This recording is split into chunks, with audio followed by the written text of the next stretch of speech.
Waalaikumsalam warahmatullahi wabarakatuh. Jadi tujuan saya kemari adalah mau meminta izin kepada Bapak. Saya akan melakukan diseminasi kepada rekan-rekan guru mengenai budaya positif di sekolah dan di kelas. Jadi perencanaan saya akan melakukan diseminasi ini pada hari Selasa tanggal 31 Januari besok, Pak. Begitu. Boleh, nggak apa-apa, silakan. Saya sangat mendukung dengan kegiatan diseminasi budaya positif. Tolong diberitahukan kepada guru-guru yang lain kalau memang ada jam mengajar itu dikondisikan supaya tidak mengganggu dengan proses pembelajaran. Baik, Pak, terima kasih. Assalamualaikum, Pak. Waalaikumsalam.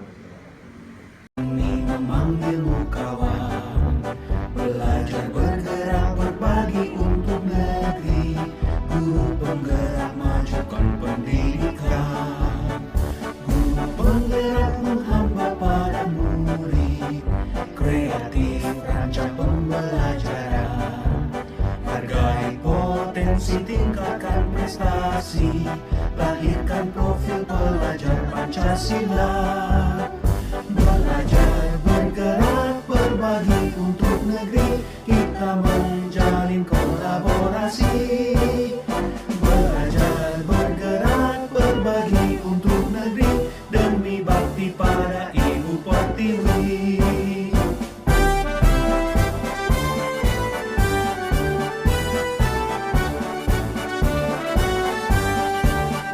Bulatkan tekad, kuatkan hati, negeri ini memanggilmu kawan. Belajar bergerak berbagi untuk negeri, guru penggerak majukan pendidikan, guru penggerak menghamba pada murid, kreatif rancang pembelajaran, hargai potensi tingkatkan prestasi, lahirkan profil pelajar Pancasila. Belajar bergerak berbagi untuk negeri, kita menjalin kolaborasi. Belajar bergerak berbagi untuk negeri, demi bakti pada Ibu Pertiwi. Belajar bergerak berbagi untuk negeri, kita menjalin kolaborasi. Belajar bergerak berbagi untuk negeri, demi bakti pada Ibu Pertiwi. Demi bakti pada Ibu Pertiwi. Saya kelas 93. Kami sudah menepati kesepakatan kelas yang akan kami bina bersama-sama demi tercapainya belajar yang aman, nyaman, jelas, dan saya sangat senang sekali.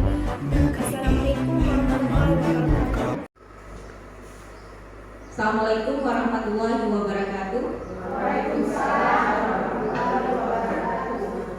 Puji dan syukur kita panjatkan kehadirat Allah Subhanahu wa taala. Salawat dan salam kita sanjungkan ke pangkuan Nabi besar Muhammad SAW. Terima kasih kepada Bapak Ibu guru hebat yang sudah berkumpul di ruangan yang berbahagia ini. Jadi pada hari ini kita akan melaksanakan kegiatan diseminasi aksi nyata modul 14 tentang budaya positif. Jadi pada hari ini kita akan persilahkan Ibu Fitriah Hanum SPD untuk memaparkan penerapan budaya positif yang selama ini telah diterapkan. Kepada Ibu Fitriah Hanum kami silakan.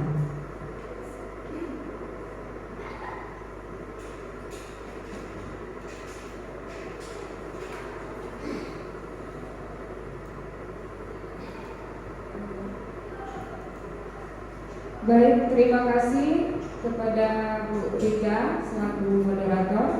Assalamualaikum warahmatullahi wabarakatuh. Apa kabar ibu-ibu semua, sehat? Sehat. Ya. Alhamdulillah, puji syukur kepada Allah yang mana dengan kudrat dan iradahnya kita dapat berkumpul pada hari ini untuk melaksanakan kegiatan diseminasi, kemudian selawat beserta salam sama-sama kita sajikan ke pangkuan Nabi besar Muhammad yang mana telah membawa kita dari alam jahiliyah ke alam Islamiyah. Sebelumnya terima kasih kepada rekan-rekan guru-guru hebat di SMP Negeri 2 Jepa ini, yang mana Bapak Ibu telah meluangkan waktunya untuk saya dalam menyampaikan diseminasi aksi nyata modul 1/4, yaitu budaya positif. Kemudian dalam penyampaian ini saya harapkan ada refleksinya kita nanti setelah saya melakukan diseminasi ini. Demikian Bapak Ibu. Baik, sebenarnya ini adalah aksi nyata modul 1/4 budaya positif. Ini adalah diseminasi pemahaman dan pengalaman penerapan saya yang akan saya bagikan kepada Bapak Ibu. Ini sebenarnya bukan untuk menggurui Bapak Ibu, tapi ini adalah tugas saya sebagai CGT Angkatan 7 dari Kabupaten Biren, Bapak Ibu. Baik, selanjutnya, nah di sini saya akan memperkenalkan yang pertama Bapak fasil saya, yaitu Bapak Agus Ruswandi sebagai fasilitator, dan Ibu pengajar praktek itu Ibu Tihawa, dan saya sendiri sebagai CGP Angkatan 7. Nah, baik Bapak Ibu, bagaimana? Sehat ya? Semangat ya? Semangat. Oke, nanti kalau saya bilang SMP Negeri 2 Jepa, ayo maju, bergerak bersama, gitu ya Bapak Ibu ya? Oke, SMP Negeri 2 Jepa, ayo maju, bergerak bersama. Oke, semangat Bapak Ibu. Baik, tujuan diseminasi hari ini adalah yang pertama saya akan berbagi konsep budaya positif Bapak Ibu. Selanjutnya saya akan berbagi pengalaman penerapan budaya positif. Jadi ini adalah tugas saya di sini untuk berbagi bersama Bapak Ibu. Baik. Selanjutnya saya ada sebuah permainan Bapak Ibu. Nah, di sini permainannya adalah coba buka. Nah, jadi Bapak Ibu satu orang sebagai A dan satu orang lagi bertugas sebagai B, itu adalah sebagai rekanannya. Jadi untuk yang pertama, tugas sebagai A adalah mengepalkan salah satu tangannya, ya, mengepalkan salah satu tangannya, kemudian jangan membuka. Bagaimanapun caranya, Bapak Ibu tidak boleh membuka. Nah, kemudian tugas kawan atau rekan itu adalah mencoba membuka genggaman A tadi. Bagaimanapun caranya, baik itu merayu, baik itu memarahi, menggoda, atau bahkan bisa menawarkan uang, sehingga Bapak atau Ibu yang bertugas sebagai B itu mau tahu isi dari genggaman itu apa sih. Nah, saya mau lihat A ini bagaimana, sebagaimana pertahanannya juga, apa bisa atau tidak. Nah, baik, sekarang saya persilakan Bapak Ibu untuk mencari pasangan A dan B-nya. Ya, silakan Bapak Ibu. Atau boleh sebagai judul ini saja Bapak Ibu ya, kawan kiri dan kanannya. Seperti itu boleh ya? Oke. Baik, kalau begitu saya persilakan Bapak Ibu yang mana bertindak sebagai A dan yang mana bertindak sebagai rekannya B untuk melakukan percobaan tadi. Silakan, waktunya 30 detik Bapak Ibu ya. Ya, silakan.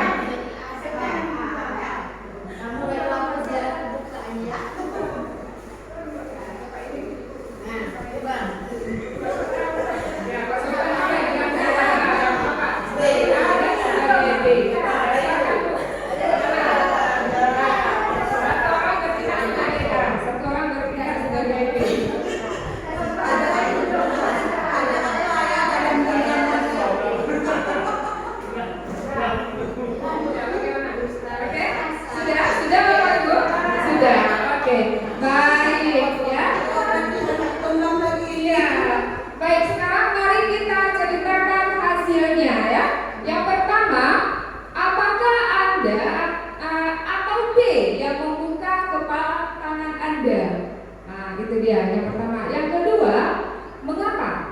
Apa alasan Anda atau B membuka kepala tangannya? Nah, tadi kita sudah coba A dulu. Sekarang saya coba kita gantian. Tadi A sudah ya, mengepalkan tangannya ya. Nah, sekarang B-nya coba. Yang B, silakan kepalkan tangannya. Kemudian coba dirayu oleh A. Bagaimanapun caranya A harus bisa merayu kawan B untuk membuka. Kita lihat hasilnya bagaimana. Silakan. Nah, kepala lagi, gantian kepala. Gantian kepala.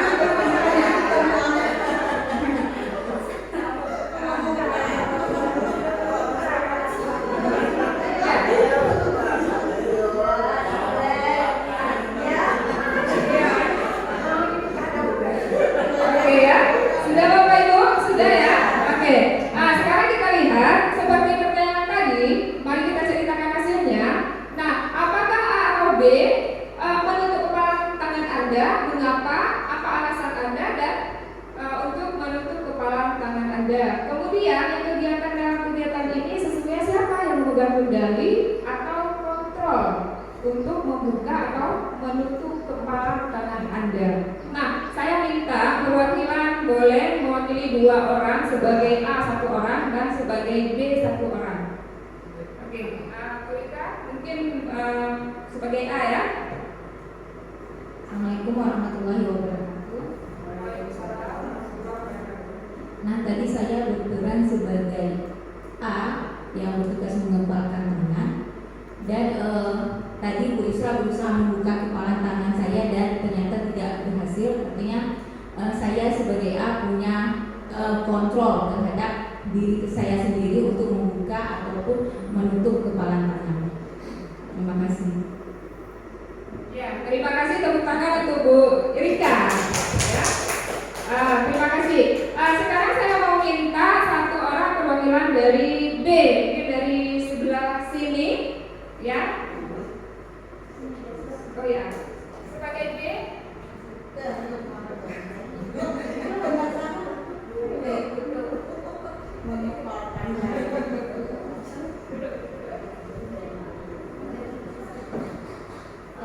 Saya tadi mengepalkan tangan saya sebagai dari pihak B. Jadi saya juga mengontrol kepala tangan saya tidak membuka kepala tangan saya. Walaupun sudah dirayu, diusahakan oleh kawan yang A untuk membukanya. Tidak. Iya. Baik, terima kasih Ibu Cut sudah memberikan hasil pengalaman hasilnya ya. Tepuk tangan untuk Bu Cut juga. Oke, baik. Jadi sekarang kita akan melihat hasilnya. Jadi di sini kita lihat hasilnya siapa sebenarnya yang mengontrol diri kita sendiri, ya. Baik, yang pertama kemungkinan jawaban terhadap pertanyaan tadi, jika pertanyaan pertama itu dan yang kedua itu bervariasi, ya pasti ada variasinya. Mana variasinya? Ketika tadi A, bisa saja suatu saat si A ini membuka kepala tangannya dengan alasan apa kebutuhannya, seperti itu, ya. Kemudian yang B, bisa saja dia merayu A untuk membuka kepalanya dengan rayuan-rayuannya, dengan iming-imingnya, itu bisa saja. Nah, makanya di sini jawabannya adalah bervariasi. Kemudian untuk pertanyaan ketiga, siapakah yang sesungguhnya memegang kontrol? Nah, yang menutup kepala tangan atau yang berusaha dengan segala cara untuk membuka kepala tangan rekannya. Nah, di sini jawabannya tentu yang memegang kontrol itu adalah kita sendiri. Kenapa Bapak Ibu? Karena kontrol itu ada di diri kita, bukan di diri orang lain. Sekeras mana, setegar mana kita mempertahankan yang memang itu adalah prinsip kita atau kontrol dari diri kita sendiri. Nah, saya rasa demikian Bapak Ibu. Oke, selanjutnya permainan saya tadi itu sebenarnya merujuk kepada teori kontrol. Nah, di sini Bapak Ibu kita bisa melihat teori kontrol yang disampaikan dipelopori oleh Dr. William Glasser, ya, dalam sebuah teori kontrolnya yang kemudian hari juga dinamakan choice theory. Itu yang pertama, beliau mengatakan bahwa ilusi guru mengontrol murid. Nah, jadi di sini pada dasarnya kita tidak dapat memaksa murid untuk membuat sesuatu jika murid tersebut memilih untuk tidak melakukannya. Coba kita review kembali Bapak Ibu. Ketika di dalam kelas, seolah-olah ketika kita memberikan sesuatu kepada siswa, kita bisa mengontrol dia. Nak, kamu harus begini. Nak, kamu begitu. Padahal secara dasarnya bukan kita yang mengontrol, tapi mereka lah. Nah, kalau ini terjadi, maka bentuk kontrol ini biasanya menjadikan murid tersebut sedikit terpaksa. Ya, demikian. Kemudian yang kedua adalah ilusi bahwa semua penguatan positif, efektif dan bermanfaat.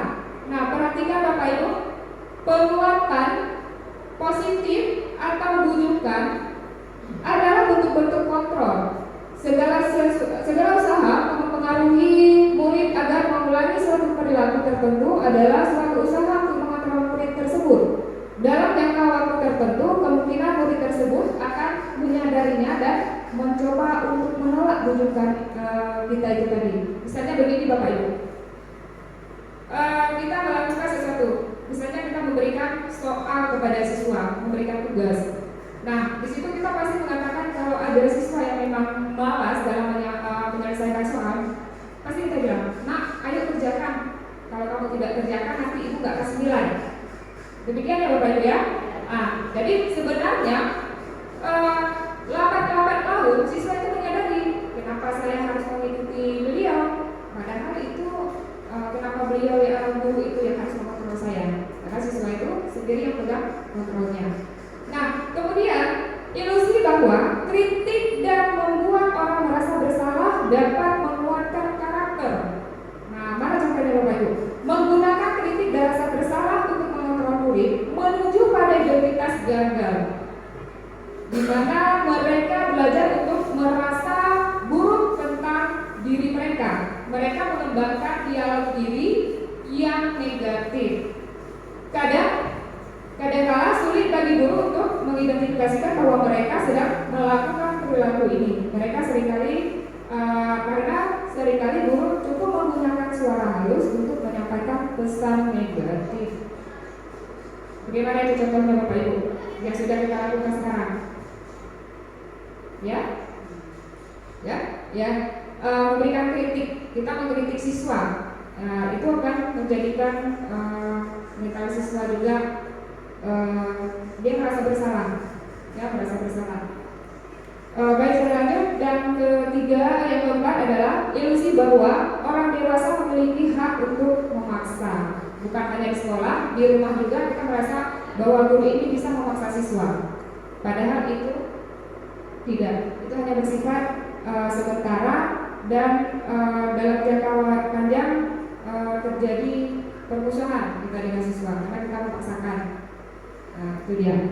Baik, jadi di sini kontrol ini ya menuliskan beberapa miskonsepsi ini tentang makna kontrol. Ya Bapak Ibu, nah ini adalah perubahan paradigma stimulus respon terhadap teori kontrol atau teori pilihan. Nah, Bapak Ibu, stimulus respon yang sudah kita lakukan sebelumnya atau ilusi tadi, misalnya realitas kebutuhan kita itu sama. Nah, perubahannya apa? Realitas itu kebutuhan kita itu berbeda, maka tidak sama, tidak sesuai dengan misalnya kita guru menginginkan siswa, nak, kamu kenapa terlambat? Kamu harus kita berikan hukuman. Nah, kadang-kadang kita harus cari juga alasan kenapa si anak itu terlambat. Jadi kita tidak boleh harus menghukum langsung. Nah, kemudian kita mencoba mengubah orang agar berpandangan sama dengan kita.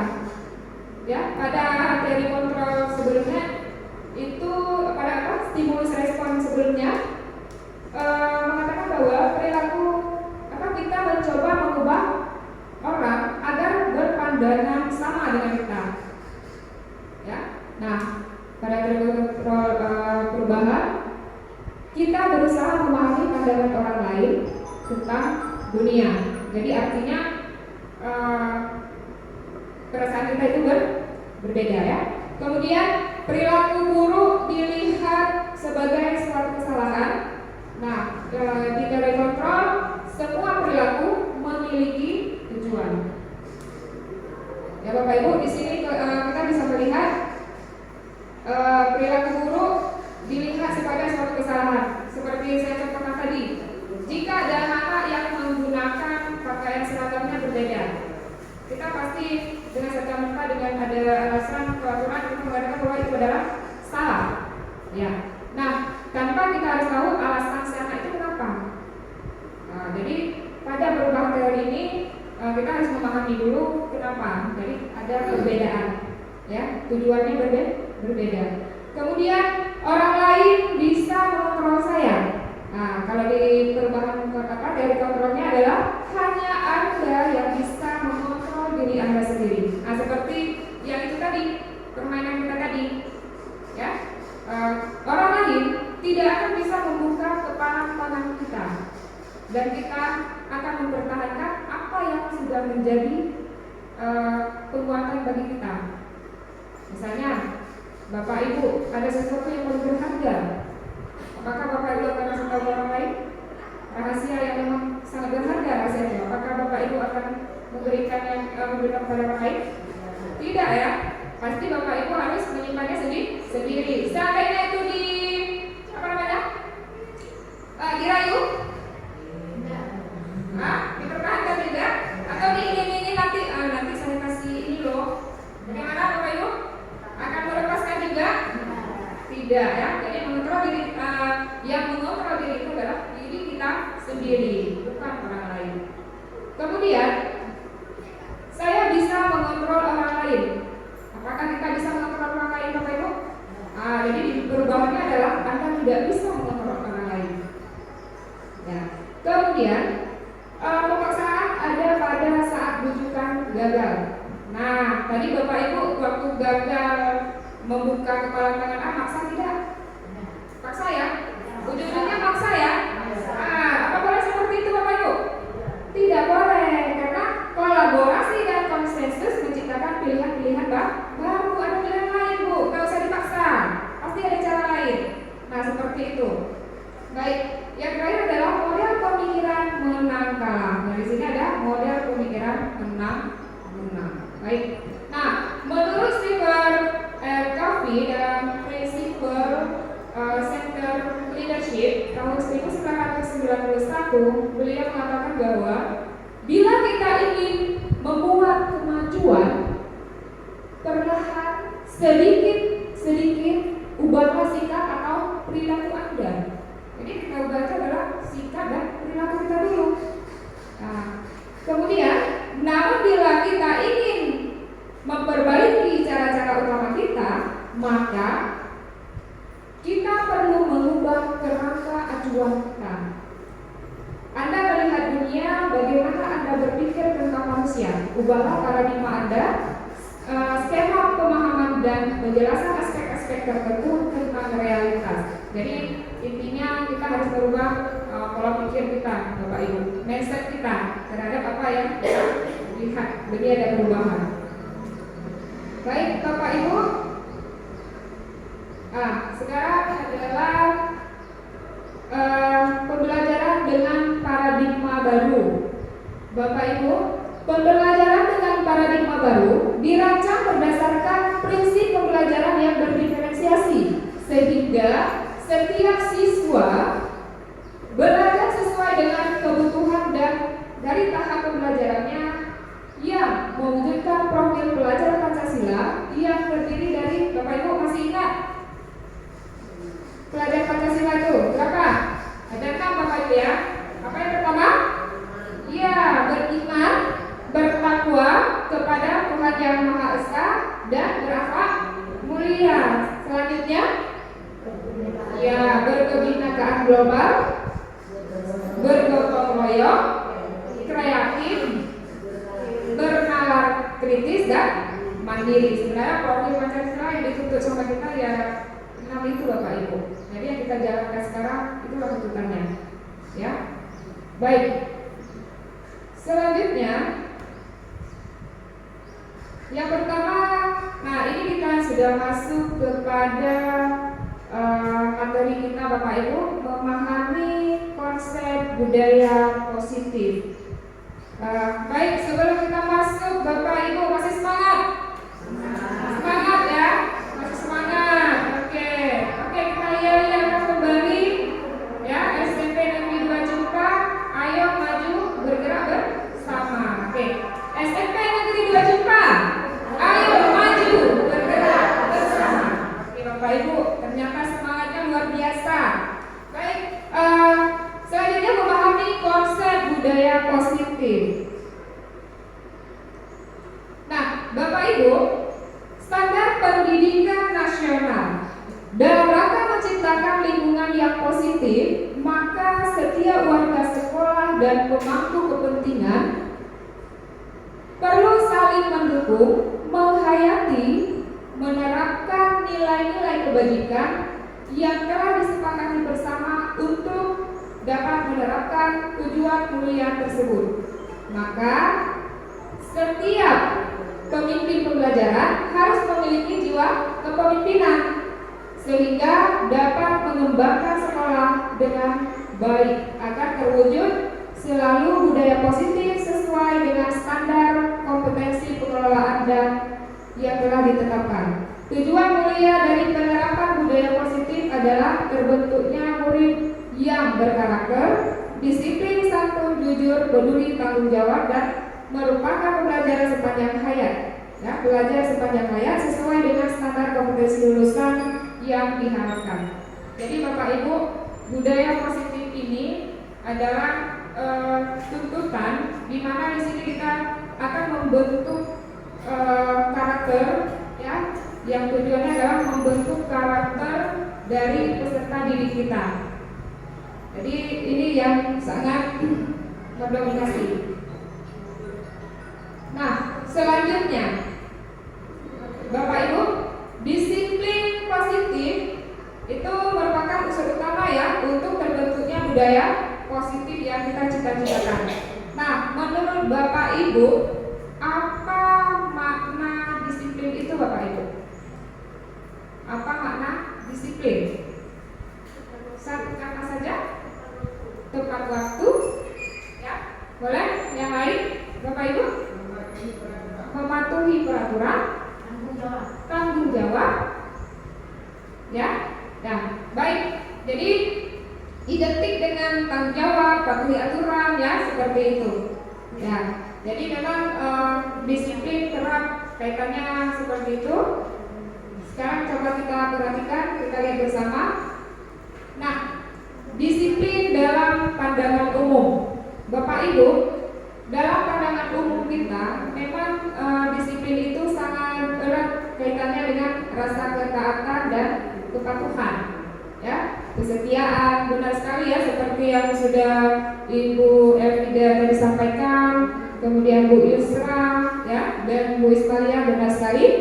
Nah, ini adalah pandangan umumnya. Jadi rasa ketaatan dan kepatuhan, kesetiaan, keteraturan dan ketertiban terhadap nilai-nilai yang dipercaya dan menjadi tanggung jawabnya. Nah, itu yang pertama. Kemudian yang kedua, seringkali disiplin itu juga dihubungkan dengan hukuman. Benar tidak Bapak Ibu? Benar ya? Seperti apa contohnya? Iya, siswa yang terlambat ke sekolah akan diberi hukuman.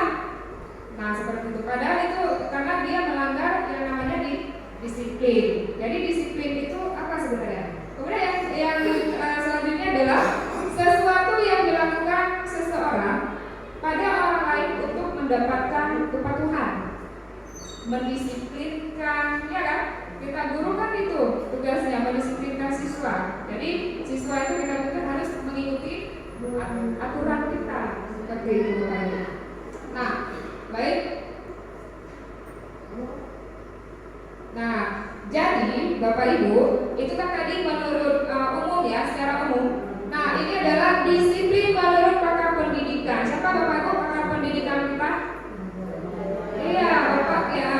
Ki Hajar Dewantara. Ya baik, disiplin menurut Ki Hajar Dewantara dan Denny Gosen itu mengartikan bahwa disiplin sebagai kontrol diri.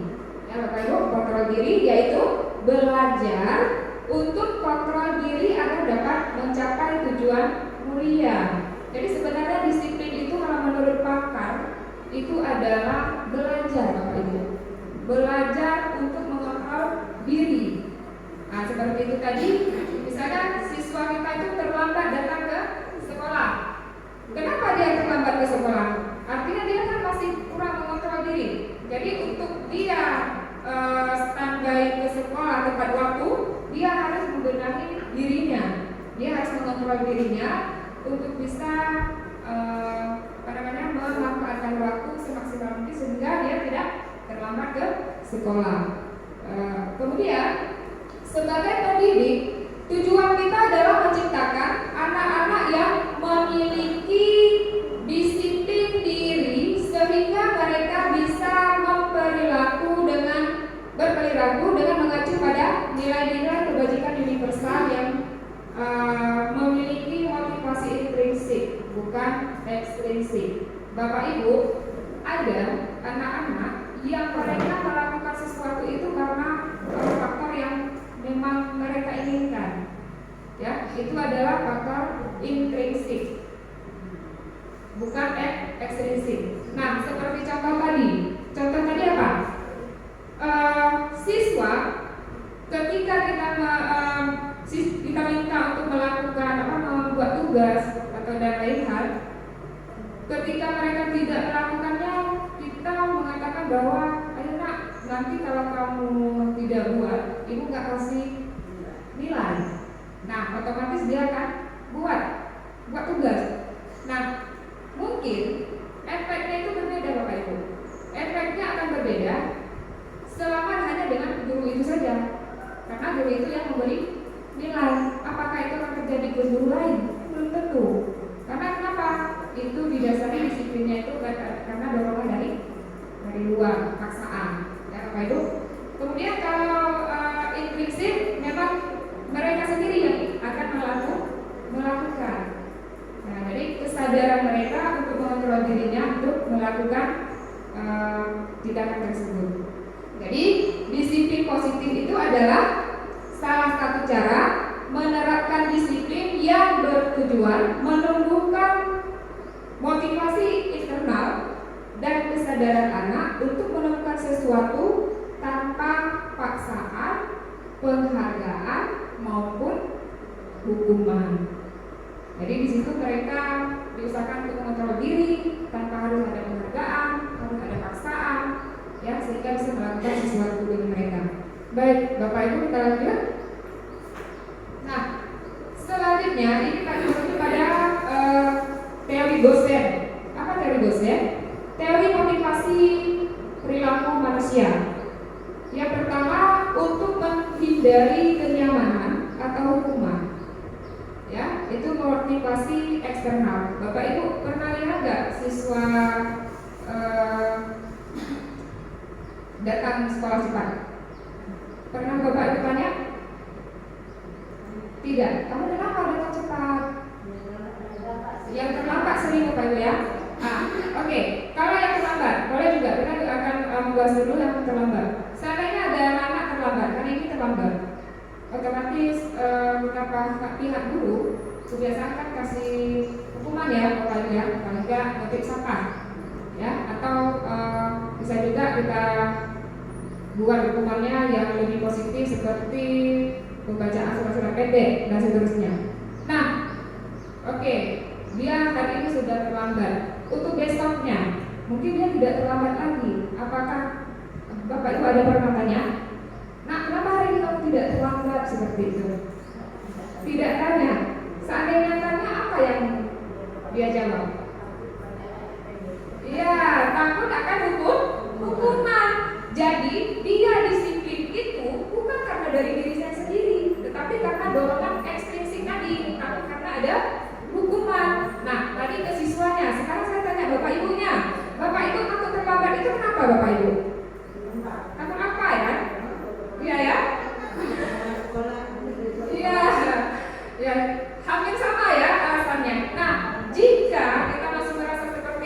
Berarti dorongan kita melakukan disiplin itu bukan dari diri kita sendiri Bapak Ibu, tetapi dorongan itu ya dari faktor luar, ada karena sesuatunya, seperti itu.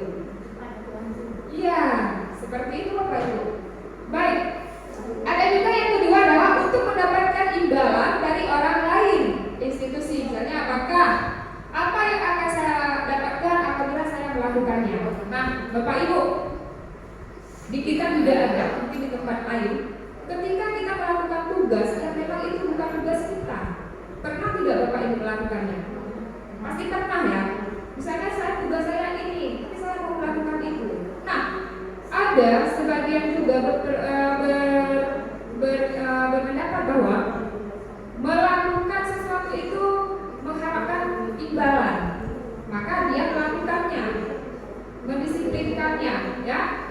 Nah, jadi apakah ya kalau kita bilang apa Bapak ya Ibu pencitraan ya, nah, kita mengharapkan imbalan, mengharapkan penghargaan, dihargai, seorang kita dihormati. Nah, itu merupakan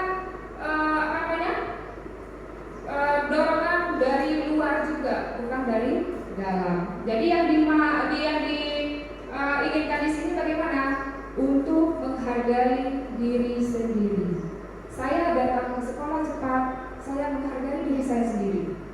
Nah, itu yang dikatakan. Jadi di sini tujuannya adalah disiplin positif. Sebenarnya adalah kesadaran kita sendiri. Jangan karena ini, jangan karena itu.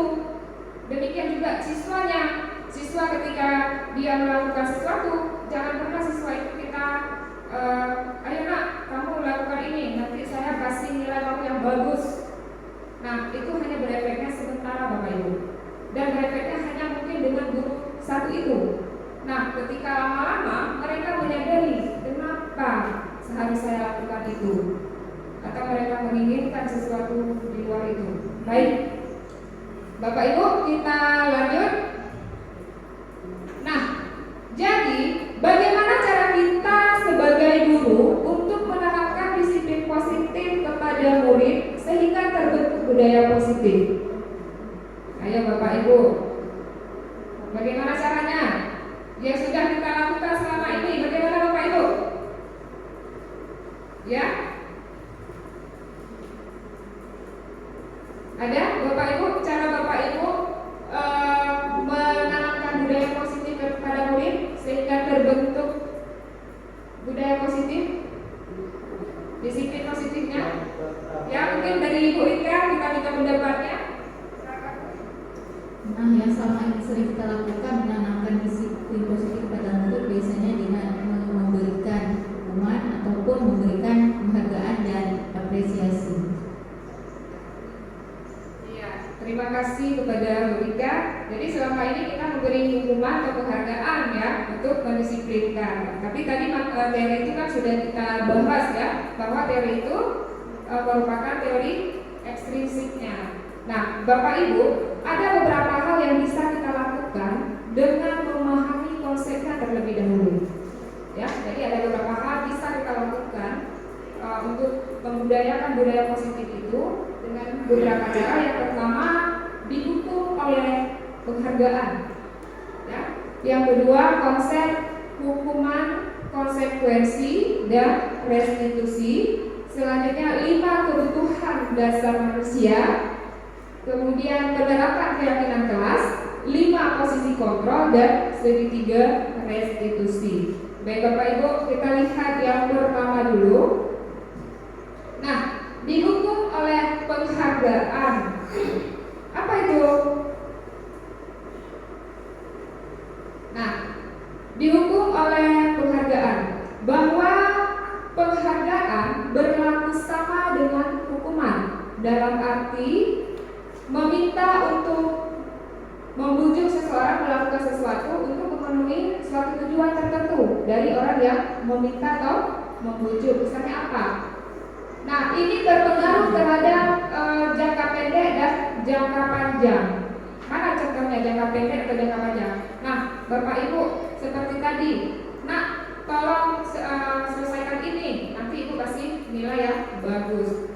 Nah, itu mereka akan menyadari bahwa ketika hanya kita mau memberikan imbalan atau penghargaan tersebut mereka melakukan, tetapi lama-lama ya seiring waktu mereka tidak akan melakukannya lagi. Itu yang pertama. Kemudian penghargaan menghukum, ya. Kemudian penghargaan mengurangi ketepatan, penghargaan tidak efektif, penghargaan merusak hubungan. Bagaimana maksud penghargaan merusak hubungan? Nah, kita memberi penghargaan tapi kita menghukum. Kemudian penghargaan mengurangi ketepatan, penghargaan merusak hubungan. Nah, Bapak Ibu pernah tidak memberi penghargaan kepada siswa? Pernah ya? Contoh, misal kita dalam pembagian rapor, ranking 1, ranking 2, ranking 3, itu ranking 1-nya diberi hadiah. Iya Bapak Ibu? Iya, diberi hadiah. Bisa saja ranking 2, ranking 3 tidak diberi hadiah. Nah, pada dasarnya siswa itu dia berpikir, saya belajar sama juga dengan dia, saya berusaha sama juga dengan dia, tapi saya tidak diberi hadiah, ya, sedangkan dia diberi hadiah. Nah, itu akan cenderung penghargaan itu menjadi hukuman bagi mereka. Nah, kemudian penghargaan itu juga tidak efektif dan merusak hubungan. Kenapa merusak hubungan? Saya sama belajar dengan dia, kenapa dia cuma yang diberi hadiah? Hanya faktor karena ketika perankingan nilai dia itu lebih tinggi. Kita hanya menganggapnya seperti itu Bapak Ibu. Padahal usaha anak-anak kita itu sama. Mereka semuanya berusaha untuk menjadi nomor 1. Nah, jadi penghargaan itu tidak tepat. Kemudian penghargaan menurunkan kualitas. Nah, ketika mereka kita berikan ranking 1 tadi, dia dapat ranking 1, kita oke, semangat dia. Nah, ketika mungkin semester selanjutnya dia dapat ranking 2 atau ranking selanjutnya, otomatis dia kan tidak dapat lagi hadiah. Nah, ketika dia tidak dapat lagi hadiah, otomatis kemauan dia itu udah menurun, dia udah malas, saya nggak dapat lagi, saya ini, saya itu. Nah, jadi itu kan menurunkan, ya Bapak Ibu. Kemudian penghargaan mematikan kreativitas. Jadi dengan penghargaan juga kreativitas siswa itu, kenapa? Contohnya ada satu orang siswa itu bisa ini, bisa itu. Nah, kita hanya tujukan kepada dia saja. Kita tanpa mempeduli bahwa ada siswa lain juga yang mencoba untuk mau.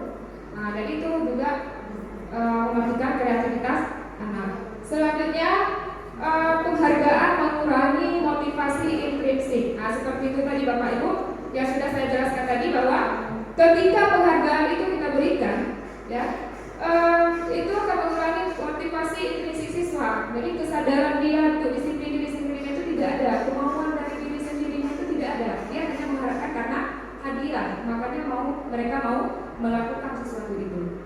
Nah, begitu Bapak Ibu. Jadi di sini, ya, saya rasa demikian. Kemudian yang kedua adalah konsep hukuman, konsekuensi, dan restitusi. Bapak Ibu, kalau sekarang Bapak Ibu melakukannya apa?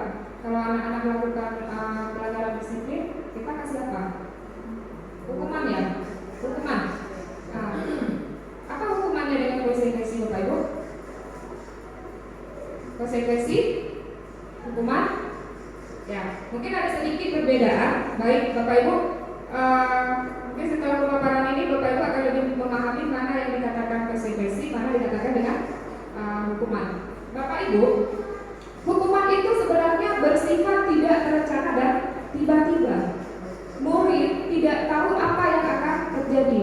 Hukuman bersifat satu arah dari guru dan murid menerima tanpa ada kesepakatan. Misal Bapak Ibu, ketika pelajaran pencas KPJOK, anak-anak main bola, ya, ketika satu tendangan mereka mengenai kaca jendela dan kaca jendela itu akan pecah. Nah, pastinya siapa itu dapat hukuman Bapak Ibu, benar? Benar. Nah, apakah hukuman itu sudah pernah kita kesepakati dengan mereka? Belum. Apakah kejadian mereka menendang bola itu sudah direncanakan?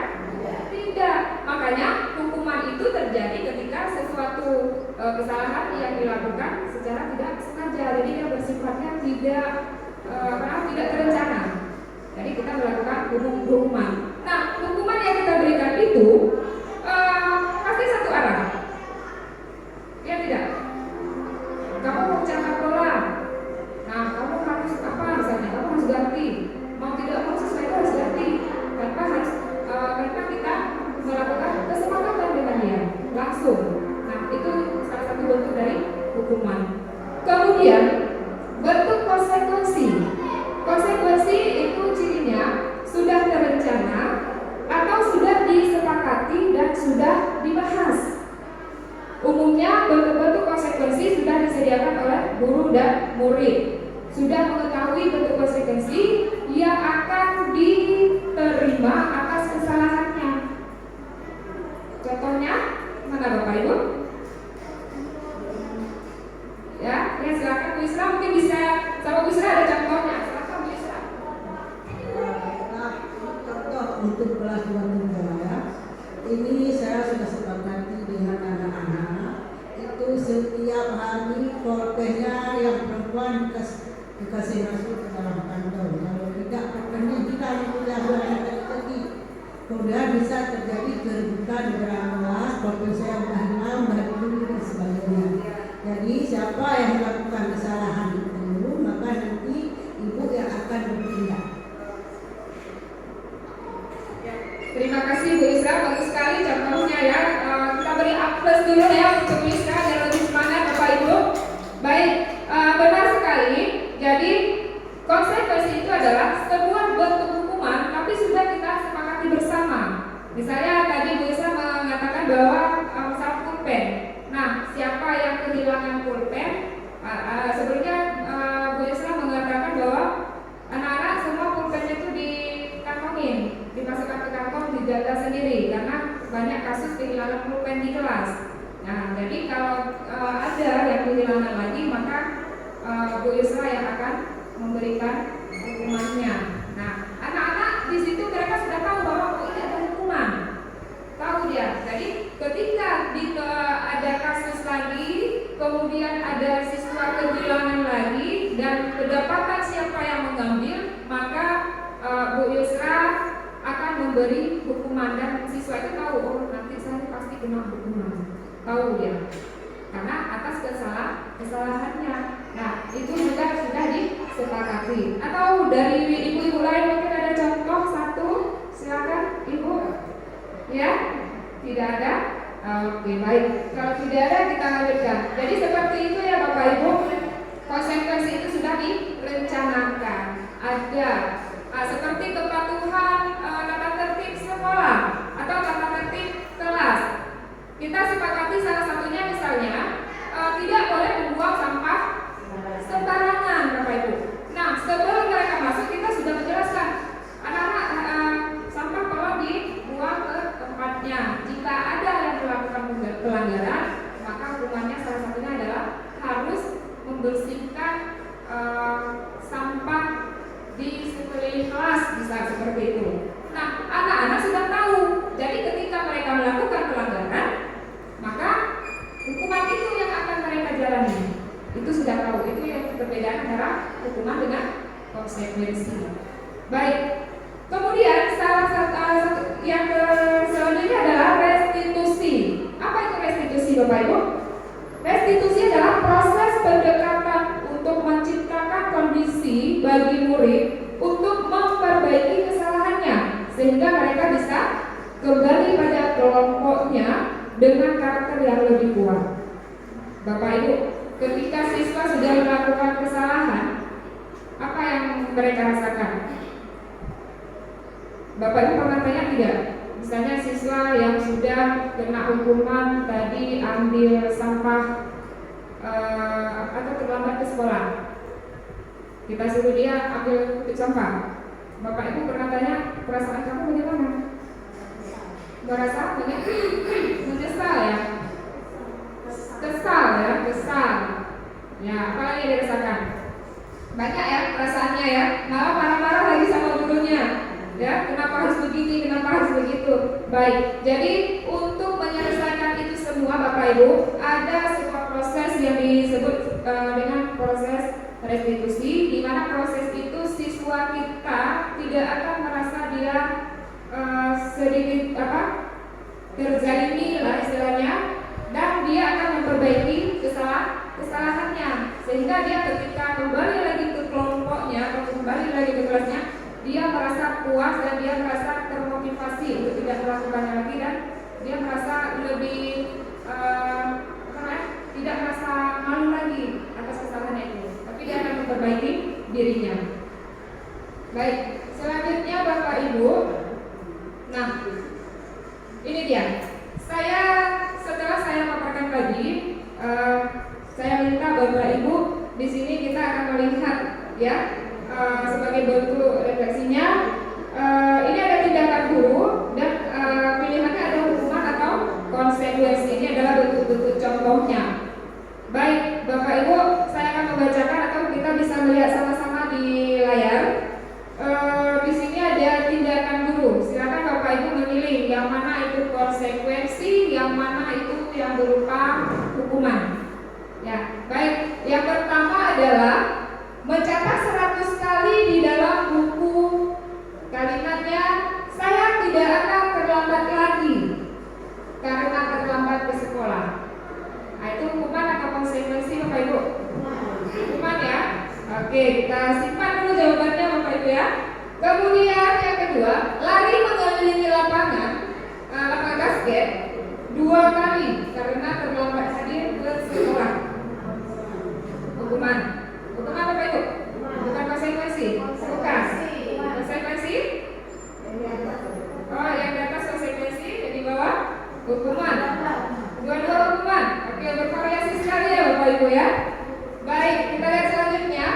Murid diminta untuk push up 15 kali karena tidak menggunakan masker ke sekolah. Hukuman. Oke, kita simpan. Selanjutnya, menggantikan kertas tugas teman yang telah dicoret-coret. Konsekuensi. Oke, kita lanjut. Membersihkan tumpahan air di meja tulis karena tersenggol pada saat belajar. Konsekuensi. Baik. Selanjutnya, murid disuruh untuk mengenakan sepatu seharian di sekolah karena tidak mengenakan sepatu hitam. Hukuman. Iya, tersimpan ya Bapak Ibu. Kemudian, lari mengelilingi lapangan basket 2 kali karena terlambat 10 menit untuk pelajaran PJOK. Konsekuensi. Oh, menarik sekali. Baik. Bapak Ibu, kita akan sama-sama melihat jawaban yang sudah Bapak Ibu ini tadi ya. Kita lihat sama-sama Bapak Ibu. Sudah simpan kan jawabannya? Sudah. Baik. Oke. Ya. Ada sedikit ini Bapak Ibu. Jadi tadi sudah menuliskan ya. Ya udah. Jadi ini mencatat 100 kali termasuk apa tadi? Hukuman ya, hukuman Bapak Ibu ya. Kemudian yang tadi apa? Yang kedua? Hukuman ya. Hukuman kenapa Bapak Ibu hukuman? Karena? Iya. Karena terlambat ya. Jadi hukumannya itu tidak sesuai dengan apa yang dilakukan. Kemudian saya tertarik dengan yang terakhir Bapak Ibu, lari mengelilingi lapangan basket 2 kali karena terlambat 10 menit untuk pelajaran PJOK. Konsekuensi. Alasan Bapak Ibu memilih konsekuensi apa? Oh iya, silakan bagi deh. Bisa menjadi sebagai pemanasan untuk pelajaran olahraga karena anak-anak memang 10 menit terlambat dari yang dihasilkan oleh gurunya.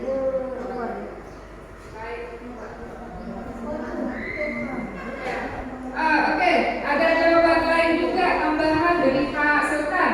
Silakan Pak Sultan, mungkin boleh Bapak bangun sedikit untuk mendekat. Ya, silakan Bapak.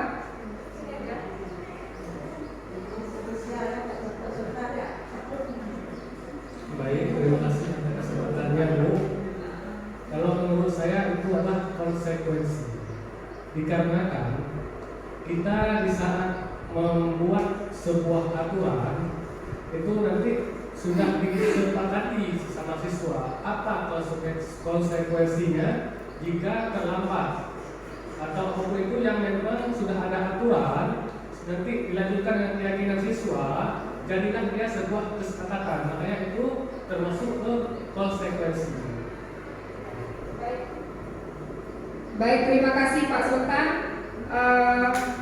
Pemaparan mengenai ini hukuman atau konsekuensi itu lebih ke konsekuensi. Ya Bapak Ibu. Jadi kata kuncinya di sini adalah kita melihat pelajaran PJOK.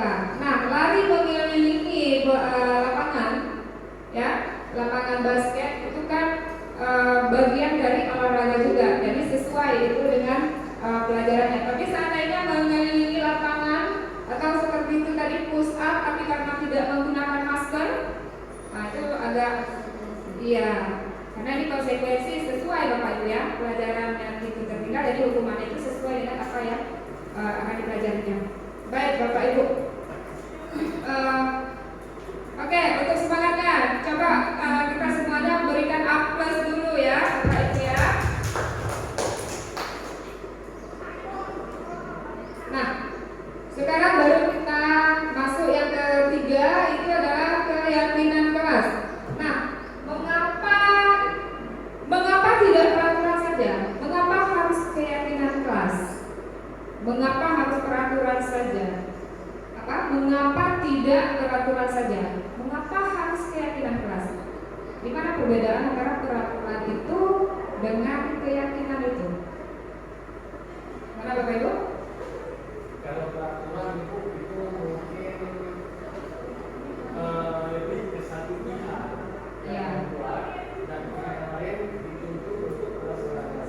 Tapi kalau misalnya keyakinan itu adalah hal yang timbul dari dalam atau eksternal dari orang untuk melaksanakan sesuatu kegiatan.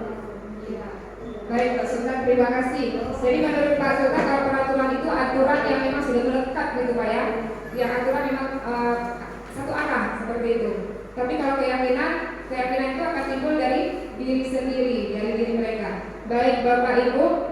Nah, di sini kita ada sedikit pemaparan mengapa kita memiliki peraturan harus menggunakan helm bila mengendarai kendaraan roda 2. Kenapa Bapak Ibu? Supaya apa? Biar aman. Atau mungkin Bapak Ibu takut gak pakai helm itu gara-gara takut ditangkap polisi? Oh iya juga. Ya, jadi itu aturan atau sebenarnya keyakinan Ibu Bapak Ibu sendiri itu memakai helm? Dua-dua? Kalau Ibu Elvida itu lebih ke keyakinannya sendiri. Kalau Ibu Ismalia dua-dua. Kalau Bu Yusra peraturan. Mungkin kalau Bu Rika apa? Aturan atau memang keyakinan harus pakai helm ini? Keyakinan ya? Iya. Jadi sebenarnya Bapak Ibu, kita melihat aturan atau keyakinan itu memang dari kita sendiri. Yang pertama kita melihat kalau aturan pakai helm. Helm itu kalau kita gunakan, yang pertama memang menyelamatkan kita. Ketika kita jatuh terbentur, otomatis kepala kita terlindungi. Nah, kalau kita merasa itu adalah sebuah keyakinan. Kalau itu yang menjadi tujuan kita pakai helm. Jadi walaupun kita jarak tempuhnya hanya sekitar kampungan, di dalam kampung jaraknya dekat, kita tetap gunakan helm. Nah, tapi kalau itu adalah karena saya memakai helm karena sebuah aturan. Nah, kalau kita gunakannya sebagai aturan, otomatis kalau Bapak Ibu lihat, ada razia nih, langsung ambil helm pakai, seperti itu ya Bapak Ibu ya. Nah, itu merupakan sebuah aturan. Jadi aturan itu bisa saja akibatnya ke kita juga. Nah, kemudian mengapa kita memiliki peraturan 3M? Menggunakan masker, mencuci tangan, dan menjaga jarak 1,5 meter. Nah, itu atau aturan atau keyakinan Bapak Ibu? Keyakinan. Bapak Ibu melakukannya itu karena apa? Keyakinan. Ya, kesehatan ya, bukan aturan ya Bapak Ibu ya. Bukan. Iya, ya bagus. Berarti Bapak udah mulai meyakini nih. Ya, udah tahu keyakinan. Selanjutnya yang ketiga, mengapa kita memiliki peraturan harus datang tepat waktu pada saat mengikuti pelatihan? Nah, ini kenapa Bapak Ibu? Kenapa kita harus tepat waktu? Dan biar kan ketinggalan materi. Oke, yang lain mungkin? Kita sadar bahwasanya kita selalu harus belajar. Oh iya, berarti kesadaran sendiri untuk itu kita harus belajar Bapak Ibu ya. Kalau Nurlisa tadi supaya kita tidak tertinggal materi, rupanya dilakukan itu termasuk keyakinan diri juga ya, gitu ya. Atau ada lain lagi? Disiplin. Oke, berarti Bapak Ibu mengandalkan bahwa itu karena peraturan disiplin. Oh, baik. Nah, Bapak Ibu, untuk mendukung motivasi intrinsik itu sebenarnya semua itu yang kita yakini itu adalah berdasarkan dari diri kita. Kita datang ke tempat pelatihan tepat waktu itu karena diri kita. Kita dasarnya memang ingin belajar, ya. Kemudian kita menggunakan helm karena kita meyakini bahwa saya kalau tidak menggunakan helm nanti jatuh, kepala saya benjol. Nah, kita meyakini itu. Walaupun itu adalah sebuah aturan. Kemudian yang selanjutnya adalah menggunakan peraturan 3M. Walaupun itu sebuah peraturan, tapi kita meyakini itu adalah sebuah keyakinan bahwa dengan mematuhi aturan itu kita akan merasa aman dan sehat seperti itu Bapak Ibu. Jadi untuk mendukung motivasi intrinsik kembali ke nilai-nilai keyakinan, ya, lebih menggerakkan seseorang dibanding mengikuti serangkaian peraturan. Jadi kalau peraturan misalnya saja hari ini Bapak Ibu nggak pakai helm, karena kenapa? Nggak ada razia, nggak ada polisi, jadi Bapak Ibu nggak pakai helm, seperti itu Bapak Ibu. Baik, selanjutnya, nah di sini ini adalah sebuah lingkaran, ya, di mana di sini adalah cakupan dari mana kita peroleh aturan sehingga kita akan mendapatkan sebuah budaya. Bapak Ibu, sebenarnya budaya itu adalah dari keseringan sesuatu yang memang pada dasarnya itu adalah sebuah aturan, sebuah aturan yang sering kita lakukan, ya, sehingga lambat laun itu kita menyadari pentingnya aturan itu menjadi sebuah keyakinan kita. Nah, dari keyakinan kita itulah berkembang menjadi sebuah budaya. Nah, budaya positif ini yang disebut untuk menjadikan kita memperoleh sebuah kenyamanan. Nah, apa ini peraturan? Nah, kita misalkan dalam lingkup anak-anak dulu ini Bapak Ibu, dalam lingkup yang lebih kecil di kelas kita, bagaimana kita mengelola peraturan di dalam kelas. Di dalam kelas Bapak Ibu ada peraturan? Ada ya? Ada Bapak Ibu ya? Nah, semua di kelas kita itu ada aturan. Bahkan ada aturan yang memang tidak perlu ditulis. Kenapa? Misal, ketika kita masuk pelajaran, ketika kita pertama masuk, kita pasti bilang, nah, coba ini kalau masuk ke kelas bajunya harus rapi. Nah, mungkin pada dasarnya itu adalah sebuah aturan. Tapi aturan itu Bapak Ibu tulis tidak? Tidak tertulis. Kenapa? Meyakini bahwa sesuatu yang menjadi peraturan itu kemudian anak-anak meyakininya. Jadi tanpa harus tertulis pun hal itu akan dilakukan. Jadi besok-besok ketika anak-anak masuk itu mereka masuk bajunya sudah ke dalam, tidak perlu lagi kita suruh.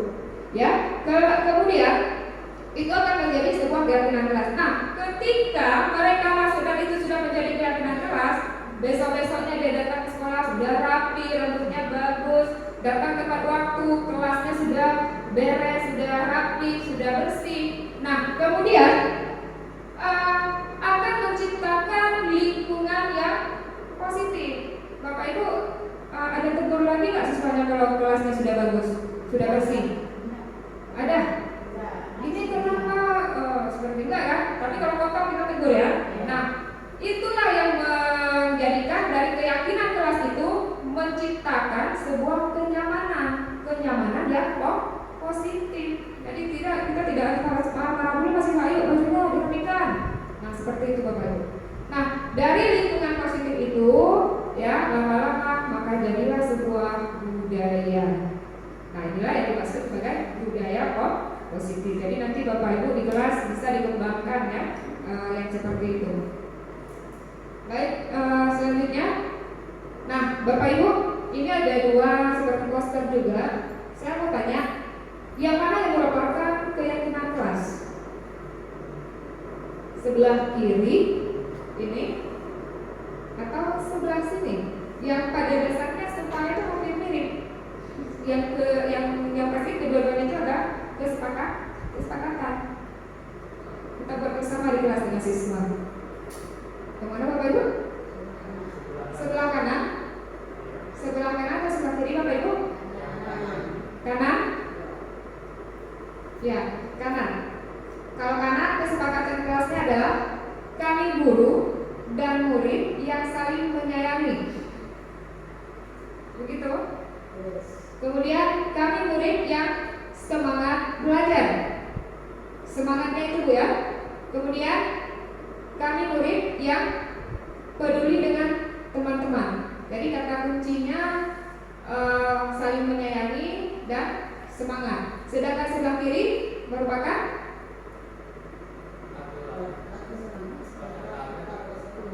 kesepakatan. Nah, kan hampir sama juga Bapak Ibu. Kesepakatan kelas, memang bedanya sangat tipis Bapak Ibu ya. Hah? Di sini yang dimaksud apa yang berupa poster kesepakatannya apa? Bukan posternya Bapak Ibu, tapi kata-kata yang ada di dalamnya itu kesepakatan atau sebuah keyakinan. Kalau poster harus apa? Iya, benar Bapak Ibu. Ya, yang mana? Nah, yang kedua ini yang sebelah kiri dengan tepat waktu, mengucapkan salam, menjaga kebersihan sekolah, kemudian berdoa sebelum dan sesudah kegiatan, aktif dalam pembelajaran, dan terakhir tertib. Yang mana Bapak Ibu? Sebelah kanan. Sebelah kanan ya? Setuju? Nah, kata-katanya sudah pas itu?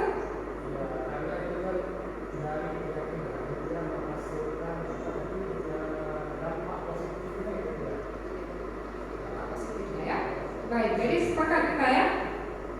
Baik, nanti Bapak Ibu boleh mempraktikkannya langsung di kelas masing-masing juga. Oke, selanjutnya. Nah, ini adalah peraturan dan keyakinan kelas. Selalu kembalikan buku ke tempatnya. Itu bentuk keyakinan yang bagaimana Bapak Ibu? Apakah menghormati, menghargai, disiplin? Nah, itu adalah bentuk-bentuk dari sebuah keyakinan. Itu masuk kategori mana Bapak Ibu? Iya, tanggung jawab. Kemudian kedua, dilarang mengganggu orang lain. Bentuk apa itu? Etika, boleh. Moral atau keamanan boleh ditambah. Saling menghargai Bapak Ibu ya. Oke, selanjutnya yang ketiga, hadir di sekolah 15 menit sebelum pembelajaran dimulai. Ya, masuk ke kategori keyakinan apa itu Bapak Ibu? Disiplin ya Bapak Ibu ya. Kemudian dilarang melakukan kekerasan. Iya. Jadi saling menghargai juga ya. Kemudian dilarang menggunakan narkoba. Apa? Iya, kesehatan ya. Ya, bagus. Kemudian bergantian atau menunggu giliran. Ini antri ya, antri, disiplin apa, budaya antri. Iya, budaya antri. Kemudian yang terakhir, gunakan masker, kesehatan, dan terakhir jangan berlari di kelas atau koridor. Itu demi apa Bapak Ibu? Keamanan dan keselamatan, nanti jatuh, berdarah ya. Nah, kita lihat. Nah, ini jawaban Bapak Ibu tadi. Nah, jadi yang sebelah kiri ini merupakan keyakinannya Bapak Ibu. Keyakinan itu adalah sebuah perilaku mulia. Ya, itu adalah sebuah perilaku mulia. Perilaku mulia itulah yang disebut sebagai sebuah keyakinan. Ya, itu Bapak Ibu. Baik, kita lanjut. Nah, kemudian ada 5 kebutuhan dasar manusia. Nah, ini juga menunjang sebagai bentuk dari kita membuat sebuah budaya positif. Bapak Ibu, pernah tidak Bapak Ibu melihat siswa-siswa kita sekarang? Ada siswa yang memang di dalam kelas dia seperti dia cari perhatian seperti itu, ya. Dia tidak mau menulis, dia hanya tertidur saja. Nah, seandainya kita tanya, "Nak, kenapa kamu tidur?" Apa jawabannya kira-kira Bapak Ibu? Ngantuk. Iya, ngantuk. Apalagi? Malas. Iya. Apalagi? Telat tidur. Iya. Sakit kepala ya, Bapak Ibu. Jadi menjadikan siswa itu malas, tertidur dia. Nah, Bapak Ibu, kira-kira ketika Bapak Ibu menanyakan ke siswa seperti itu, jawabannya, "Bu, saya malas hari ini." Nah, apa rasa yang dimiliki? Berarti anak itu merasa bagaimana dia, Bapak Ibu? Apa yang dikurangi dari dia sehingga dia malas? Apa yang tidak memotivasi belajar dia sehingga jadi dia malas? Sebenarnya apa yang dia butuhkan? Perhatian, Bapak Ibu. Jadi anak itu terkadang di dalam kelas merasa dia seolah-olah kita merasa dia mengganggu kawan yang lain, dia tertidur. Sebenarnya itu butuh perhatian. Nah, kita bisa memberikan perhatian kepada siswa dengan cara kita sendiri, Bapak Ibu. Ya, itu tergantung itu dia. Baik, selanjutnya ada anak-anak yang ketika disuruh masuk kelas, "Nak, ayo masuk kelas, nggak, saya mau main-main di luar aja." Kalau jawabannya seperti itu, dia sebenarnya ingin apa itu, Bapak Ibu? Kesenangan. Jadi kebutuhannya itu hanya untuk bersenang-senang. Dia untuk bebas, Bapak Ibu. Jadi kebutuhannya beda. Jadi bahan anak atau sikap dia itu tergantung dia juga ke kebutuhan dia. Nah, selanjutnya ada lagi, pernah tidak Bapak Ibu melihat anak-anak lagi jajan, kemudian ada kawan, "Kamu nanti belikan untuk saya ya." Ada ya, Bapak Ibu? Jadi sebenarnya dia menginginkan yang dia tuju itu dia harus mematuhi. Jadi kalau Bapak Ibu melihat, sebenarnya kebutuhan si anak yang meminta jajan untuk kawan itu sebenarnya dia bagaimana? Dia ingin apa dia? Ya, dia ingin menguasai. Jadi kebutuhan itu menguasai. Nah, seperti itu. Jadi Bapak Ibu ada seperti itu. Kemudian yang terakhir adalah bertahan hidup. Bagaimana contohnya Bapak Ibu bertahan hidup? Ya, kebutuhan makan. Iya. Ada juga yang nanti siswanya, "Kenapa kamu nggak masuk kelas, nggak masuk kelas, Bu? Saya makan dulu, Bu, sarapan." Nah, jadi alasan kamu makan kenapa? "Ya, saya kalau nggak makan saya nggak mati, Bu. Saya nggak hidup lagi." Nah, itu alasan dia untuk bertahan hidup. Jadi sebenarnya Bapak Ibu, ini juga mempengaruhi kebutuhan dasar manusia itu juga mempengaruhi terhadap budaya positif yang akan kita lakukan yang terjadi di lingkungan sekolah kita, Bapak Ibu. Baik, selanjutnya, nah 5 posisi kontrol. Nah, coba Bapak Ibu perhatikan. Ada posisi kontrol. Yang pertama sebagai penghukum, ada sebagai pembuat orang merasa bersalah, ada juga sebagai teman dan pemantau, juga ada sebagai manajer. Nah, Bapak Ibu, silakan Bapak Ibu membaca, melihat kira-kira Bapak Ibu itu masuk ke bagian posisi kontrol yang mana, Bapak Ibu? Iya. Ya, silakan Bapak Ibu, saya kasih waktu 30 detik Bapak Ibu untuk melihat, ya.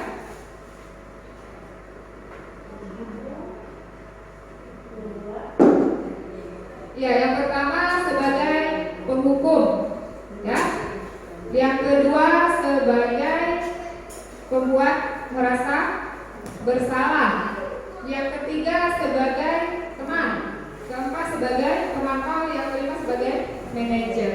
Jadi Bapak Ibu di sini, bagaimana ciri-ciri kita sebagai penghukum? Biasa guru itu akan menghardik atau menunjuk ke siswanya. Biasa kita marahin, ya kan?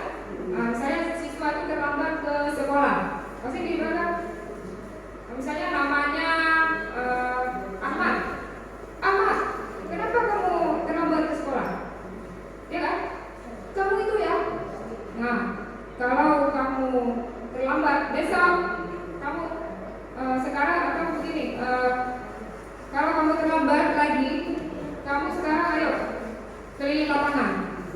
seperti itu Bapak Ibu. Ya. Selanjutnya bisa saja kalau kamu melakukannya, awas ya, rasakan. Nah, jadi itulah kata-kata sebagai penghukum. Selanjutnya, memberontak atau menyalahkan orang lain berbohong. Pernah nggak Bapak Ibu melakukan demikian? Ya, saya rasa itu nggak ada ya Bapak Ibu. Kemudian, apa dampaknya? Jika seperti itu, dampaknya adalah siswa akan memberontak dan menyalahkan orang lain berbohong. Misalnya, kita ada sebuah kasusnya adalah seorang anak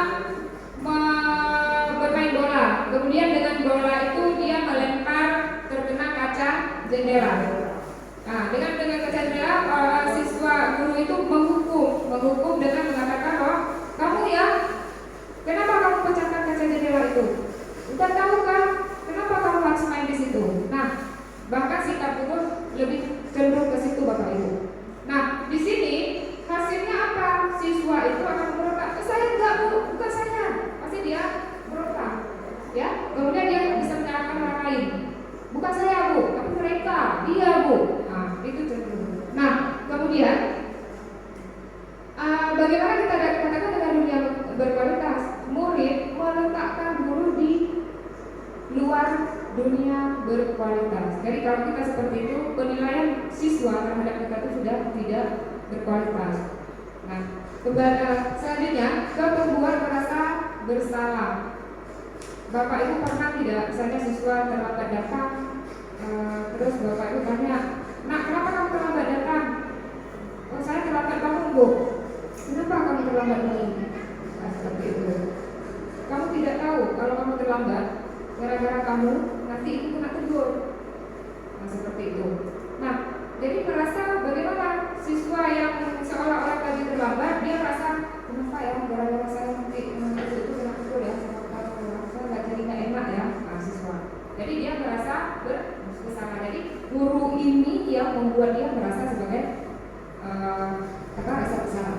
Kemudian sebagai teman, bahasa guru membuat alasan-alasan untuk murid. Kemudian ayolah lakukan demi itu. Saya begini Bapak Ibu. Seorang anak tadi terlambat datang ke sekolah. Terus kita guru tanya, "Nak, kenapa kamu terlambat ke sekolah?" Kemudian si anak menjawab, misalnya, "Bu, saya terlambat bangun." Nah, seperti itu. Jadi kita sebagai guru pasti bilang, "Kenapa anak terlambat bangun? Kenapa kamu tidak bangun cepat? Harusnya kamu kan bangun lebih cepat, menyetel menyetel alarm. Besok kamu jangan terlambat lagi ya. Ayo lakukanlah demi ibu ya." Nah, seperti itu kita jadi menganggap posisi si anak itu sebagai teman. Kemudian sebagai pemantau, bahasa mereka adalah saling menghitung dan mengukur. Kemudian apa peraturannya? Nah, siswa terlambat tadi. Ketika kita memanggil, "Mak, kenapa kamu terlambat?" "Saya terlambat karena bangun tidurnya terlambat Bu." "Kamu tahu kan aturan di sekolah kita bagaimana?" Kalau kamu terlambat seperti ini, ada konsekuensinya seperti itu Bapak Ibu.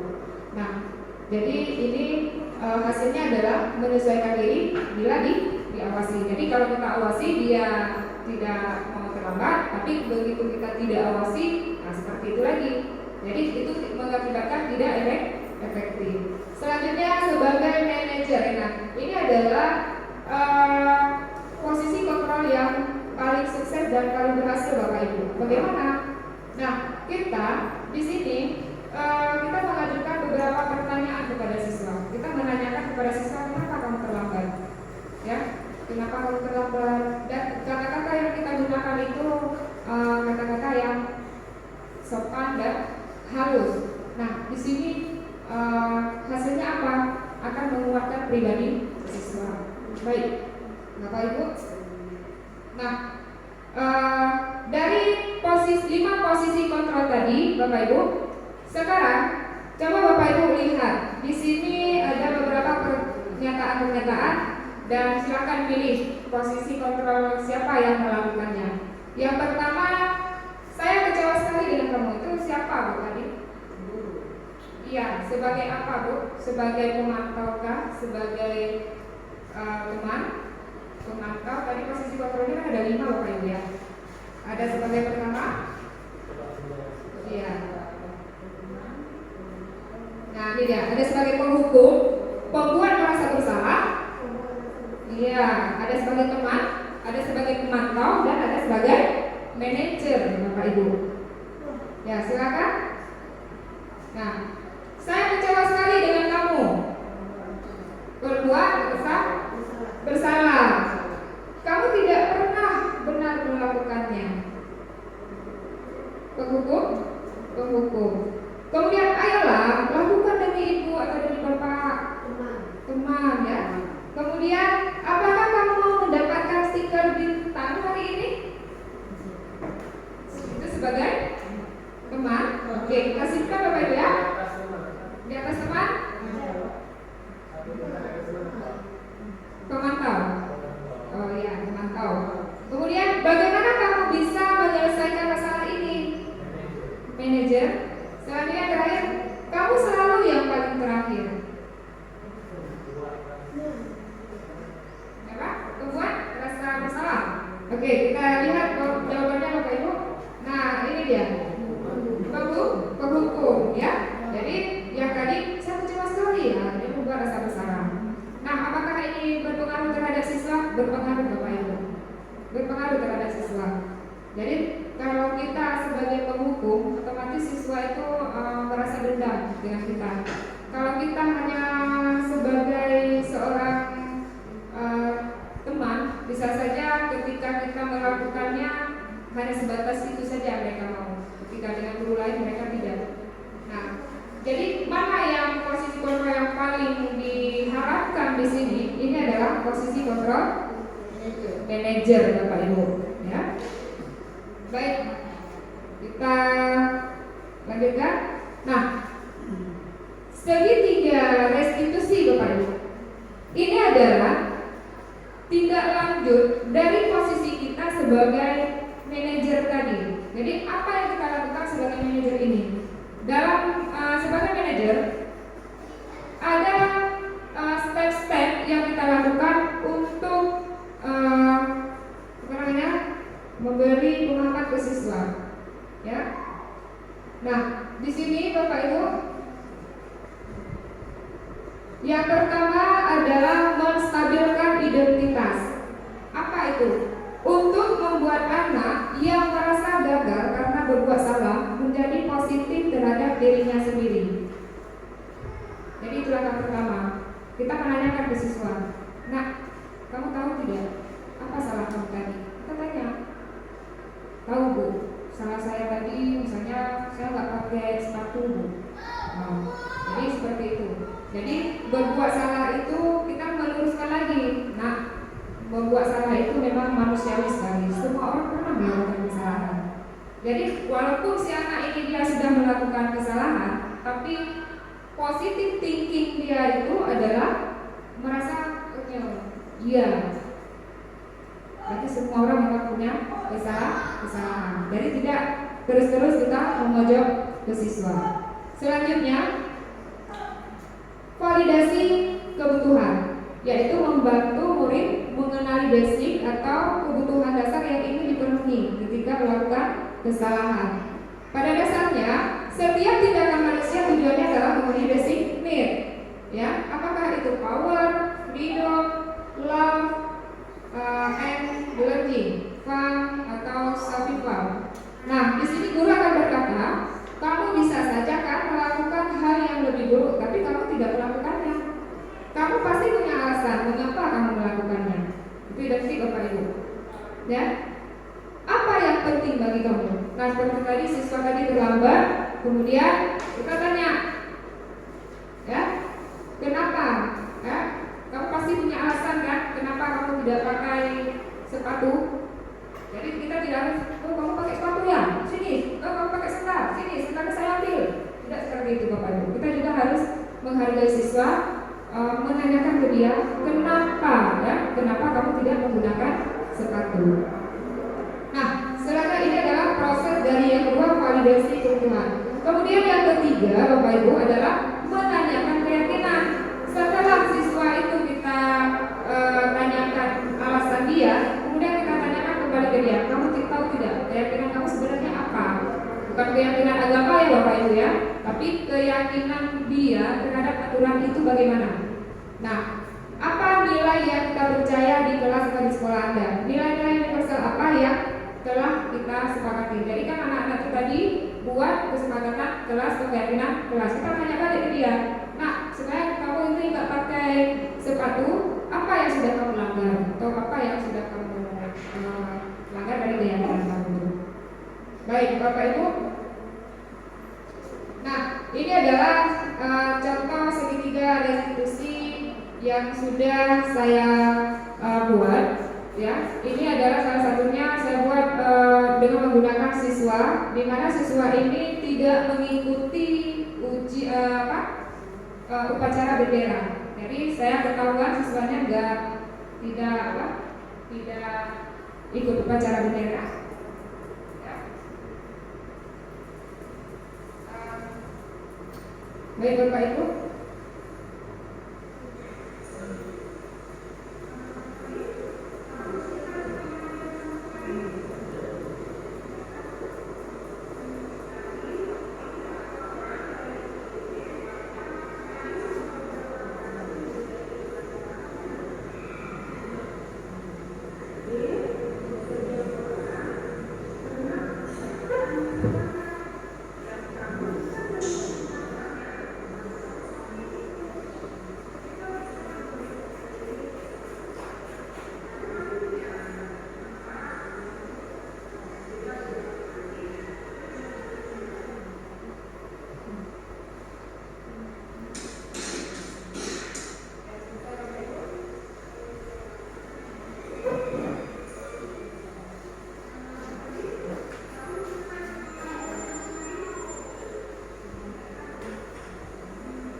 Yang pertama tindakannya adalah kita tanyakan dulu ke siswa apa kesalahan yang dia lakukan. Itu step pertamanya. Jadi itu adalah proses validasi tindakan Bapak Ibu. Kemudian kita tanyakan kembali apakah dia apa yang dia yakini, kenapa alasan dia. Kita tanya alasan kamu nggak ikut upacara itu kenapa. Nah, kemudian kita harus meluruskan, ya. Bapak Ibu meluruskan kenapa atau keyakinan mana yang sudah kamu kamu langgar. Itu yang kita tanyakan. Nah, seperti itu Bapak Ibu. Kemudian kita memberi pemahaman ke siswa bahwa berarti untuk besok kamu patuhi aturan, perbaiki kesalahan kamu, nah seperti itu. Jadi step-step itu harus semua kita lakukan. Jadi ketika kita menegur siswa, kita tidak hanya serta-merta menyalahkan ke siswanya saja, tapi kita tanya juga alasan dia. Karena anak-anak kita backgroundnya kan beda-beda Bapak Ibu. Ada yang memang sepatunya sudah copot, makanya dia ke sekolah menggunakan sendal. Ada yang memang dia terlambat bangun tidur karena mungkin dia atau sakit atau bagaimana tidak sanggup bangun cepat. Jadi itu pun harus kita selesaikan dengan segitiga restitusi. Alasannya apa Bapak Ibu? Ketika sudah kita selesaikan dengan segitiga restitusi ini, siswa merasa dia ada sedikit rasa positif bahwa kesalahan yang dia lakukan itu guru pun mau mendengar alasan. Jadi ada semangat dia dan ingin memperbaiki diri. Begitu Bapak Ibu. Nah, yang terakhir ini adalah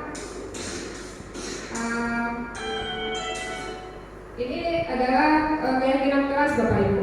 Jadi keyakinan kelas yang sudah saya lakukan bersama siswa-siswa kelas 3. Yang pertama di sini kita buat kesepakatan. Saya mengajak siswa untuk berkolaborasi, menentukan keyakinan apa yang akan kita yakini di kelas kita. Seperti ini Bapak Ibu. Nah, ini contoh-contohnya dokumentasi saya. Nah, ini adalah sedikit mengenai yang sudah saya lakukan Bapak Ibu.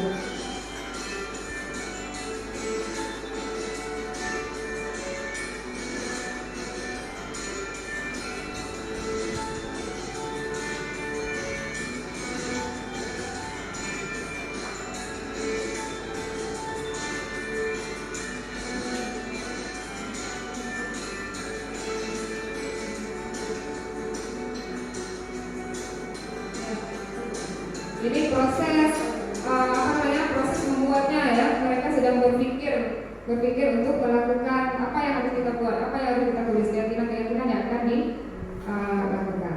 Nah, seperti itu Bapak Ibu. Ya, terima kasih Bapak Ibu. Begitulah pemaparan saya hari ini mengenai penerapan budaya positif dan di lingkungan sekolah, serta bentuk penerapan yang sudah berbagi bentuk penerapan yang sudah saya lakukan di sekolah kita. Nah, Bapak Ibu, harapan yang saya buat ini sebenarnya bisa menjadikan kita termotivasi untuk melakukannya. Nah, sebelum saya akhiri, saya mau mendengar refleksi dari Bapak Ibu satu orang setelah kita melakukan pemahaman tadi. Boleh? Salah satu, silakan mungkin Bu Cut. Terima kasih Bu Fit. Jadi dari hasil pemaparan tadi Bu Fit sangat luar biasa ya, dari memberikan wawasan lagi untuk kami guru-guru ini yang mungkin udah lama nggak mendengar bagaimana seharusnya kita sebagai pendidik di sekolah.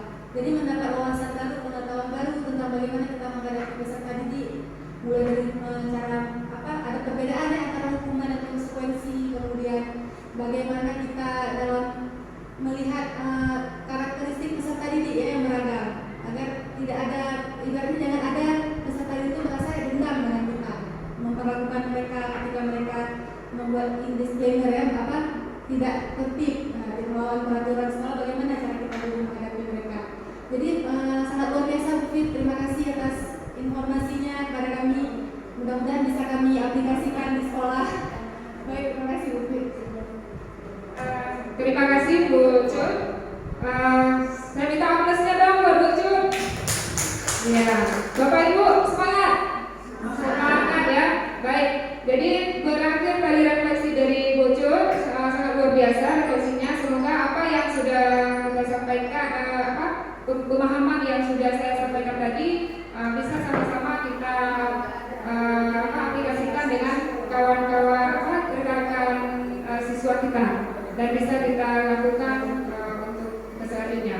Baik Bapak Ibu, terima kasih atas waktu dan tempat serta partisipasinya kepada saya sehingga saya sudah melaksanakan diseminasi ini. Baik, sebelum saya tutup Bapak Ibu, saya mau kita yel-yel sekali lagi Bapak Ibu ya. Semangat ya. Jadi semangat kita tadi apa Ibu? SMP Negeri 2 Jempa, ayo semangat. Iya. Ayo maju bergerak bersama ya. Oke ya. SMP Negeri 2 Jempa.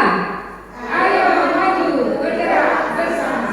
Baik Bapak Ibu, terima kasih. Saya akhiri. Assalamualaikum warahmatullahi wabarakatuh.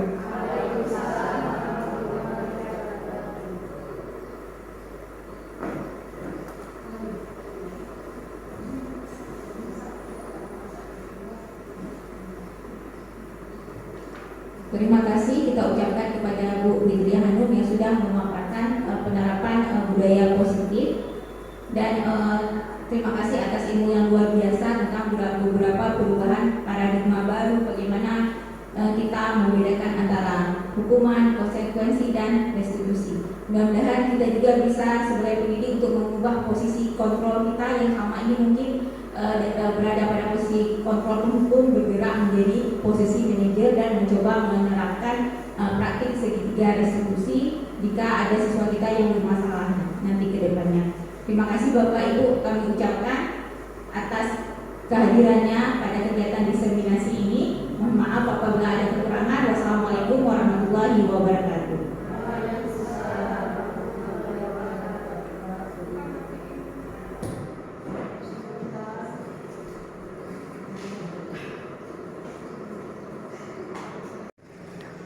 Assalamualaikum warahmatullahi wabarakatuh. Perkenalkan saya Cut Fahreni, guru BK di UPTD SMP Negeri 2 Jempa.